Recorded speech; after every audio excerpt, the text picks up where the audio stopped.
caiu e o Tesouro Direto anda pagando menos. Por outro lado, a bolsa tá de vento em popa e já subiu quase 10% no momento que a gente tá gravando esse vídeo aqui. Será que é hora de investir na bolsa? Como é que eu faço para investir em ações? Fica sussa que hoje a gente vai bater um papo e te mostrar as 3 maneiras de você começar a investir na bolsa. Quantas ações você tem que ter? Como escolher essas ações? Será que os fundos de investimentos em ações valem a pena? A gente vai te dar os primeiros passos para você investir por lá e diversificar sua carteira. Eu sou o Cezito Esperandio. Eu sou o Fordelone e nós somos o canal Economy, que é a tradução da economia dos investimentos. Mas antes de bater esse papo, tem 2 recadinhos para você. O primeiro é se inscrever aqui embaixo, assim você não perde nenhum vídeo, que sai praticamente todo dia aqui no Economic. Não dá pra esquecer do like, né? Na verdade, quem é Economicer raiz nunca esquece do like, da confiança. E se você tá conhecendo a gente agora, dá o like só a hora que você fala, esse vídeo realmente é diferente, hein? Partiu entender como é que faz para começar a investir na bolsa?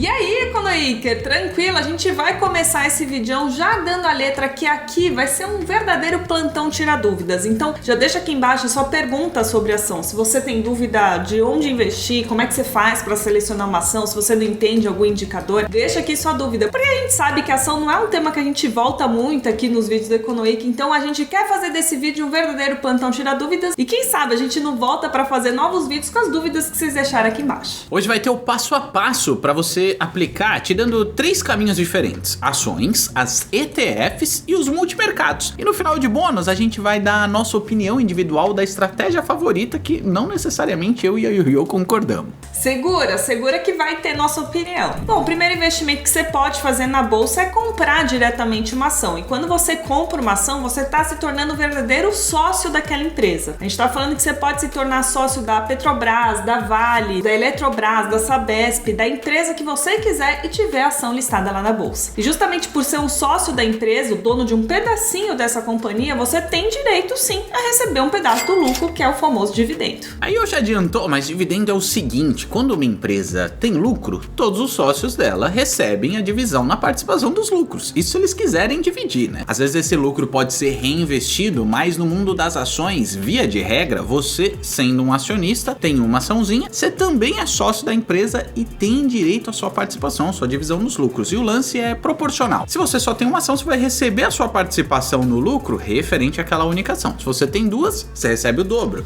Se você tem 4, você recebe 4 vezes mais e assim vai. E você já deve imaginar, quanto maior o dividendo, melhor para o seu bolso, porque mais rapidamente você vai retomar para o seu bolso o dinheiro que você colocou naquela ação. Vamos supor que você comprou uma ação por R$100 e essa ação está dando um retorno de 20% ao ano, ou seja, em dividendo ela está te pagando R$20 todos os anos. Isso significa que em pouquíssimo tempo, em 5 anos, você já teria de volta toda a grana que você colocou ali para comprar aquela ação. Isso sem contar que se você selecionou bem a sua ação, se você escolheu uma boa empresa, em 5 anos essa ação pode ter se valorizado e você também ter ganhado nessa ponta do negócio. Só tem lado bom em investir em ações? É lógico que não. Em primeiro lugar, você tem que saber selecionar as boas ações, que no final das contas representam se você está escolhendo uma boa ou uma má empresa. A empresa tem que ser sustentável, tem que ser lucrativa, tem que ser alinhada aos propósitos ESG. Hoje em dia isso está muito em alta, porque tem que cuidar do meio ambiente, dos profissionais que trabalham na empresa, da comunidade ao redor. Tudo isso tem que ser levado em conta. Se você não souber escolher a ação de uma boa empresa, com perspectivas legais para o médio e para o longo prazo, pode ser que sua ação desvalorize. E mesmo que você escolha uma excelente empresa, ação muito bacana com ótimas perspectivas para o futuro, tem o famoso sobe e desce do preço da ação, que independente dela ser boa ou ruim, isso vai acontecer. Vai ter sempre um sobe e desce, um momento de alta, um momento de queda, e muita gente não aguenta a emoção disso aí, acaba vendendo e tomando prejuízo. Então não é para qualquer um. Cara, você disse tudo. Mesmo que você consiga selecionar uma boa ação, que você tenha uma carteira com ótimas empresas, isso não significa que no meio do caminho você não vai abrir lá a conta da sua corretora e vai ver um prejuízozinho. Mas isso é só um prejuízo teórico, porque se você mantiver essa ação na sua carteira e ela realmente tiver uma boa perspectiva, daqui a uns tempos pode ser que a empresa se valorize e você veja a sua carteira voltar para o positivo. Nesses momentos de queda, queda, quem é investidor raiz de bolsa fala até que é uma oportunidade. Eu ouvi outro dia uma frase da Louise Barsi, que é filha de um dos maiores investidores da bolsa, o Luiz Barsi, que falava o seguinte, que a bolsa é um dos poucos mercados que quando as coisas estão em promoção, as pessoas ficam tristes, porque elas veem prejuízo na tela e se desesperam, sacam os investimentos. E é nessa hora que você tem que pensar que a sua empresa da carteira, se ela foi bem selecionada, ela está em promoção. Você deveria comprar mais ações daquela companhia. No momento que a gente está gravando esse vídeo, inclusive, a bolsa está numa tendência de alta justamente porque o juro está em queda. E quando o juro Selic cai, vários investimentos se dão bem nessa. A bolsa é só um dos investimentos que se dão bem nessa queda e aqui em cima a gente selecionou os 5 investimentos que você pode fazer nesse momento de queda de juros. É uma baita oportunidade se você está repensando aí sua carteira e esse vídeo está dentro da playlist de listas que tem várias dicas rápidas para você repensar a maneira como você está investindo. Mas como identificar promoção e escolher boas empresas comprando excelentes ações para compor sua carteira? Tem várias maneiras, mas agora a gente vai tirar 4 dicas práticas para você escolher as melhores ações em promoção. A primeira dica que você já deve ter ouvido muito aí pela internet é escolher empresas boas pagadoras de dividendos, porque quanto maior o dividendo, a gente já deu a letra, mais rápido você vai ter o retorno no seu bolso. O Barsi, que é um dos maiores investidores lá da bolsa, o bilionário da bolsa, escolhe ações que dão retorno de pelo menos 6% ao ano, lembrando que os dividendos são isentos de imposto de renda, então é um dinheiro que já cai livre no seu bolso. Segunda dica é você comprar ações para o longo prazo, porque não adianta você estar certo no momento errado, às vezes a gente tem que ter um pouco de paciência para que a ação decole, para que outros investidores enxerguem que aquela empresa realmente é uma boa oportunidade e a ação se valorize lá dentro da sua carteira. Isso não significa que você deva casar com a ação, então eu comprei a ação e faça chuva, faça sol, eu vou me agarrar a ela e vou afundar ali com ela, igual no Titanic. Bom, não é por aí, né? De tempos em tempos você tem que rever sua carteira e ver se a sua tese em cima daquela ação ainda faz sentido ou se a empresa mudou a maneira como faz a gestão, se mudou a perspectiva do setor. Voltando ao exemplo do Barsi, ele mesmo disse que ele aproveita a época de declaração do imposto de renda para ver quanto que cada empresa deu de dividendo e rever a carteira dele, para ver se ele vai mudar aí, vender algumas ações para comprar de outra empresa, enfim, ele, uma vez por ano, pelo menos, ele acaba revendo a carteira dele. A terceira coisa para você fazer um bom negócio na hora de investir em ações é saber se o preço tá valendo a pena. Pensa que você tá querendo virar sócio ou comprar uma sorveteria do seu bairro que o sorvete é maravilhoso, tá bombando, a margem de lucro é legal, só que aí o dono te oferece a participação societária por um preço exorbitante. Não parece ser tão bom negócio assim. E existe então uma técnica financeira para você descobrir se a ação tá valendo a pena, se o preço dela tá legal ou não. Você tem que comprar barato. É o tal do PVP, ou preço por valor patrimonial, que você vai escolher empresas com boas perspectivas que ainda não estejam precificadas, que o valor da ação dela ainda não leva em conta o quão excelente ela é. Basicamente, o preço por valor patrimonial é o quanto a empresa vale dividido por todo o patrimônio dela. Se você for pensar numa única ação, é tudo isso equivalente à participação societária daquela açãozinha. O preço de uma ação pelo valor patrimonial referente àquela única ação. O macetinho do PVP é que o resultado dessa divisão sempre gira ao redor de 1. Se o preço dividido pelo valor patrimonial der igual a 1, quer dizer que o preço está igualzinho ao valor patrimonial da empresa. Se der maior que 1, pode ser que esteja um pouquinho caro. Se der menor que 1, também pode estar indicando que é uma boa oportunidade de compra. Diquinha, se você jogar no Google, tem site que já mostra o PVP para todas as ações da bolsa. Quarta diquinha para você investir na bolsa e investir bem nas suas ações é você comprar sempre, todos os meses ou a cada 2 meses quando você for investir, porque não adianta, a gente acha que a gente sabe quando uma ação tá barata, né? Você vai ganhando muita confiança no mercado, mas aí o mercado dá uma surpresa, vira, começa a cair, você se desespera. Então calma, é muito difícil você acertar o momento exato em que a empresa que você escolheu vai estar no melhor patamar, no patamar mais baixo de preço. Compra sempre, porque assim você vai fazer um preço médio e não vai correr o risco de pagar muito caro e vai aumentar as chances de comprar a empresa barata em algum momento. Outra dúvida super comum se você tá pensando em investir em ações, que com certeza já passou pela sua cabeça, é: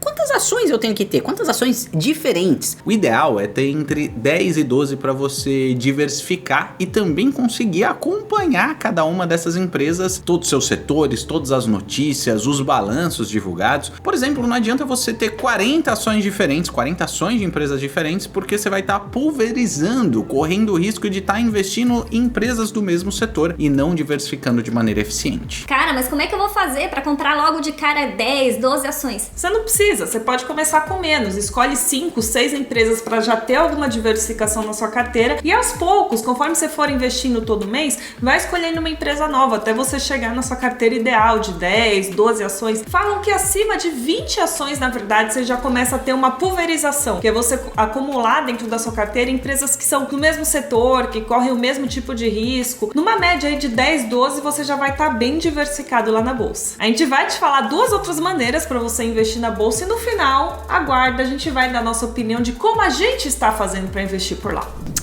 Tô achando esse lance de investir em ações meio complicado. Pois é, você pode ficar com esse friozinho na barriga por estar começando agora, ter um medinho desse tipo de investimento ou simplesmente não ter tempo, não ter pique de fazer esse tipo de acompanhamento. Aí você pode investir via ETFs, que são os fundos de investimento negociados em bolsa, que dá uma bela simplificada nisso aí. Esses fundos que vendem as cotas lá na bolsa, a gente já vai te mostrar como é que você faz para investir, são super simples de aplicar e tem fundo de tudo quanto é tipo. Tem fundo que investe em ação internacional, em renda fixa, em ação aqui do Brasil. Como o nosso papo é bolsa, hoje a gente vai falar especificamente de ação. O fundo mais famoso das ações brasileiras é o BOVA11, que segue justamente o Ibovespa. Então a grana de todos os investidores que compraram cotas desse fundo do BOVA11 está investida em ações que são listadas no Ibovespa, que é o índice mais famoso da bolsa aqui brasileira. Para investir nesse tipo de coisa é hiper simples, é igualzinho comprar qualquer uma das ações para você que já fez isso. Caso não tenha feito, você vai entrar no seu home broker, que é aquela plataforma que a corretora disponibiliza para você justamente comprar e vender ações. Você vai digitar o ticker, o código dessa ETF, por exemplo, digita BOVA11 e clique em comprar. No celular é exatamente a mesma coisa, você vai digitar esse mesmo código ou o código da ETF que você está de olho, a quantidade de cotas, porque cada unidade representa uma cotinha desse fundo negociado em bolsa. Em vez de ser uma ação só, você está comprando uma cota ou mais, ou 2 ou 3 dessa ETF. Inclusive dá também para você limitar o preço que você está disposto a pagar, envia a ordem e a hora que atingir esses parâmetros aí que você estipulou, a compra é feita, a venda é feita, cara, é hiper simples. Só que lá na bolsa não tem só o BOVA11, na verdade são 81 ETFs só de ações. E isso no momento que a gente está gravando esse vídeo. Se você está vendo esse vídeo de um futuro, pode ser que esse número seja até maior. Tem o Small 11, por exemplo, que seguem aquelas ações pequenininhas das empresas Small Caps, aquelas empresas que são pequenas, mas que têm um alto potencial de valorização. Tem o IVVB11 também, que segue as ações do S&P 500. É mole, você investe aqui na bolsa brasileira e o fundo vai estar investindo em ações americanas. O resumo da ópera é que você vai ter que ter algum tipo de critério ali para escolher o seu ETF, você vai ter que pelo menos escolher o tipo de ação que você quer seguir, se é small cap, se é a ação do Ibovespa, se é a empresa de tecnologia, se é a ação lá de fora, mas o trabalho fica bem mais simples do que você selecionar a ação em si e ter que ficar estudando se a empresa tá barata, tá cara, o setor, se tem perspectiva de alta. Uma vez que você escolheu o tipo de setor ou de ação que você quer ter na sua carteira, é só você comprar a cota e o gestor já faz todo o trabalho de pegar a sua grana e aplicar nas melhores empresas daquele tipo que você quer selecionar. Além da diversificação que você já está fazendo ao investir numa cota do ETF, outra vantagem é que as ETFs costumam ser muito mais baratas, menos custosas que os fundos tradicionais, que tem um gestorzão que vai investir e escolher as melhores aplicações para fazer no seu lugar. As ETFs costumam ter taxa de administração muito menor, 0,5%, algumas costumam cobrar até menos, 0,3%, tem até ETF que já não está cobrando sequer taxa de administração, embora essas sejam meio raras. Os fundos de investimentos tradicionais costumam ter uma taxa de administração bem maior, ao redor de 2% ao ano, às vezes podendo ser até mais, inclusive. Além disso, alguns ainda cobram taxa de performance. Vamos supor que você investiu num fundo de ações, não um ETF, um fundo de ações, que tem por objetivo ter uma performance melhor que o Ibovespa. Ele pode ter estipulado que quando superar o Ibovespa, ele vai cobrar uma taxa de performance de 20% sobre o QCD. Então, além da taxa de administração, também pode ter a taxa de performance,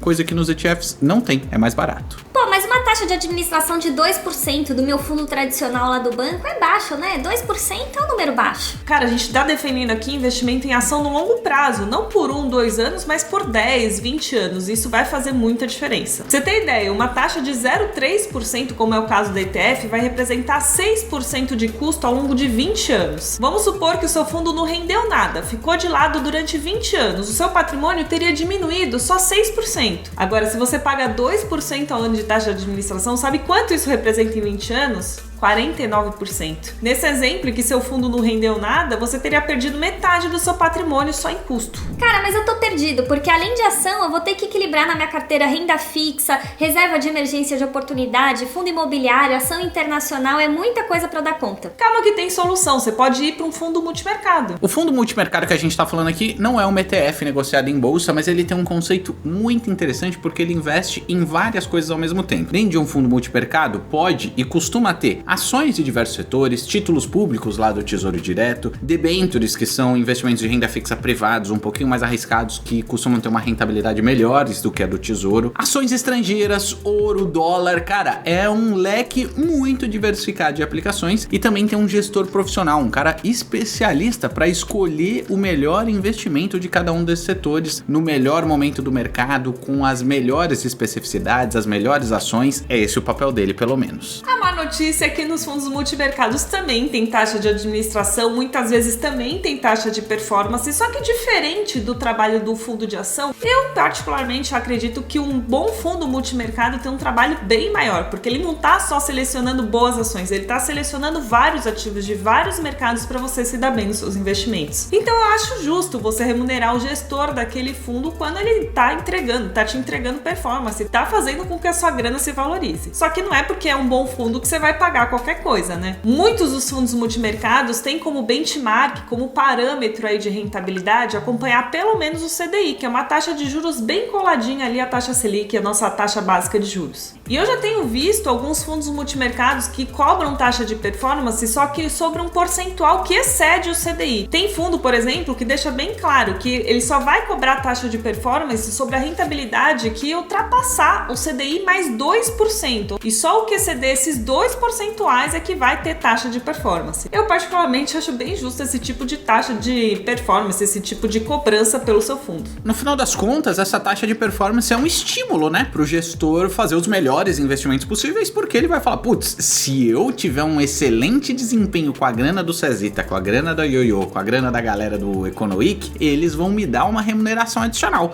Então esse é um incentivo e tanto. Agora, qual que é a minha opinião e da Yoyo? Onde que a gente investir se fosse aplicar só numa dessas três opções? Antes de eu te falar isso, faz uma pausa no vídeo e deixa a sua opinião, porque senão você vai ficar aí viesado pelo que eu e a Yoyo estamos falando. Deixa sua opinião, continua o vídeo e vamos ver o que a Yoyo acha. Então essa hora eu vou dar minha opinião aqui. Hoje, particularmente, eu tenho investido em ação diretamente, mas porque eu tô com um pouco mais de tempo para estudar, para entender como é que funciona cada mercado ali da empresa, coisa que eu não tinha há uns anos quando eu tava no trabalho CLT, dava aula, gravava aqui no Econoweek, aí eu achava mais fácil ir pelo caminho via fundos. Não tenho investido em fundos multimercados, mas tenho ficado de olho em ETFs de ações americanas, porque lá fora eu tenho um pouco de preguiça de ficar selecionando, e eu sei que é mais...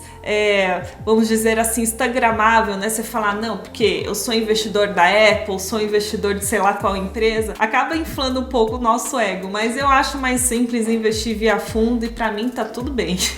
Mas e você, Cezita, o que você acha uma melhor estratégia aí, dependendo do momento de vida da pessoa? Interessante isso, porque tem muito a ver com o perfil também. Eu sou o cara da lei do mínimo esforço nos investimentos. Eu acho que quanto mais simples, melhor. E as ETFs, ela une essa simplicidade de você não ter que ficar acompanhando com tanto detalhe assim. Não te isenta de você ter o mínimo de informação de o que compõe, quais são os ativos dentro da ETF. Mas ela já simplifica bastante o papel da diversificação, além de reduzir os custos. Então, se eu fosse selecionar ações, eu teria um pouco mais de trabalho, teria um potencial também de retorno um pouco maior de investir aqui no Brasil. Por outro lado, dependendo da corretora que você escolhe, você pode pagar muita taxa de corretagem, as ETFs já reduzem bastante o custo comparado a um fundo tradicional, então eu iria de ETF pela simplicidade. Cara, qualquer que seja o caminho que você escolha, ETF, fundo multimercado, comprar ação diretamente, tem muita maneira de você ganhar dinheiro na bolsa, inclusive com o recebimento de dividendos, que é só um dos jeitos de você ter uma renda passiva dos seus investimentos. É o famoso viver de renda, só o fruto dos seus investimentos já vão ser o suficiente para bancar o seu estilo de vida. Se você não sabe do que a gente está falando, aqui em cima a gente listou 6 maneiras de você ter uma renda extra nos seus investimentos e chegar no seu famoso viver de renda. E aqui embaixo a gente deu a letra do que você faz com essa grana agora que o juro está caindo. Como é que você faz para investir e ter uma boa rentabilidade? Chegou a hora de você, Econoweeker, deixar seu like aqui embaixo e clicar nessa bolinha para nunca mais perder nada por aqui.